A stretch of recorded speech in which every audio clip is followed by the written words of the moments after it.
तो आज हम बात कर रहे हैं फैज़ अहमद फैज़ के बहुत ही मशहूर कविता संग्रह मुझसे पहली सी मोहब्बत और ख़ास तौर पर इसके हिंदी अनुवाद की। जी हाँ, हमारे पास इसकी एक समीक्षा है और हम ये समझने की कोशिश करेंगे कि फैज़ आज भी इतने अहम क्यों हैं और इस अनुवाद में ऐसी क्या खास बात है। बिल्कुल। फैज़ का नाम तो खैर भारतीय उपमहाद्वीप के सबसे बड़े शायरों में से एक है वो। यकीनन। और ये जो संग्रह है मुझसे पहली सी मोहब्बत, ये सिर्फ रोमानी नज़मों का नहीं है। इसमें अन्याय है, तड़प है, बगावत की आवाज है, मतलब इंसानी जज्बात की कई परतें हैं। और वो शीर्षक नज़्म मुझसे पहली सी मोहब्बत मेरे महबूब न मांग, वो तो जैसे क्या कहते हैं पूरे संग्रह का मिजाज तय करती है ना? बिल्कुल, वो तो आइकॉनिक है।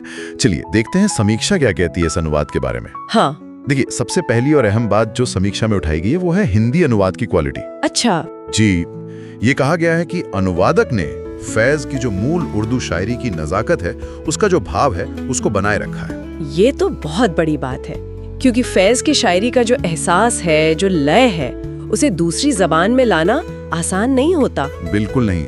और समीक्षा यही कहती है कि वो जादू, वो बहाव, वो संगीत, वो सब अनुवाद में महसूस होता है।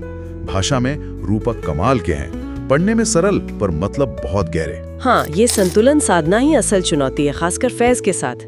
अच्छा, तो फिर समीक्षा में जो मुख्य विषय बताए गए हैं उन पर आते हैं।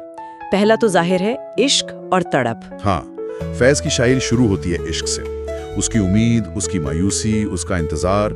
लेकिन जैसा आपने कहा, वो सिर्फ रोमानी नहीं है। उनका इश्क धीरे धीरे निजी दायरे से निकलकर सामाजिक, राजनैतिक, यहाँ तक कि रूहानी भी हो जाता है।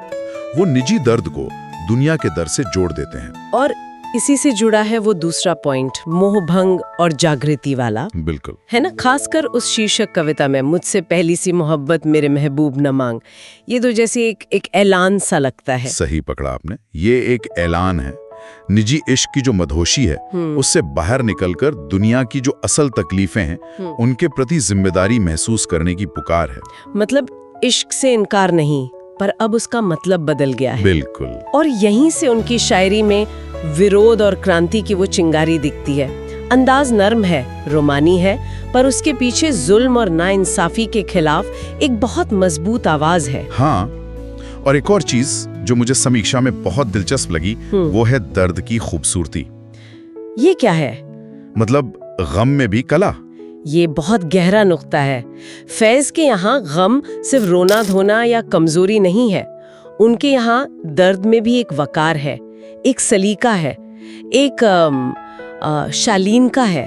अच्छा। ये वो दर्द है जो इंसान को तोड़ता नहीं, बल्कि उसे दुनिया के दूसरे इंसानों के दर्द से जोड़ता है, उसे एक बड़ी सच्चाई का एहसास कराता है, और फिर शायद यही दर्द क्रांति की वजह बनता है। हाँ बिल्कुल। तो ये चारों चीजें, इश्क, वो जागृति, विरोध और दर्द की ये खूबसूरती, ये सब आपस में जुड़ी हुई हैं, गुंथी हुई हैं। और आप अकेली शीर्षक कविता को ही देख लें, और भी दुख है जमाने में मोहब्बत के सिवा, ये शायर के अंदर का जो द्वंद्व है, जो कश्मकश है, उसे दिखाता है। हाँ। रोमानी दुनिया से निकलकर समाज के, दुनिया के दर्द को अपनाने तक का सफर, और यही बदलाव, यही एहसास इस नज्म को कालजयी बनाता है, हमेशा प्रासंगिक। तो फिर ये किताब किसे पढ़नी चाहिए? मतलब समीक्षा किन लोगों के लिए इसे खास तौर पे सुझाती है? समीक्षा कहती है कि जिन्हें क्लासिकी शायरी पसंद है, और साथ ही प्रगतिशील शायरी भी, मतलब वो शायरी जो समाज और हकीकत की बात करती है, उनके लिए तो ये है ही। और जिन्हें दक्षिण एशिया के अदबी इतिहास में, लिटरेचर में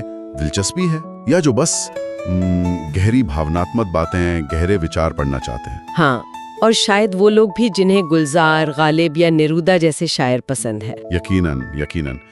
फैज सिर्फ शायर नहीं थे, जैसा समीक्षा भी कहती है, वो एक ज़मीर की आवाज थे। उनकी शायरी ने न जाने कितनी पीढ़ियों को हिम्मत दी है, सोचने पर मजबूर किया है। बिल्कुल।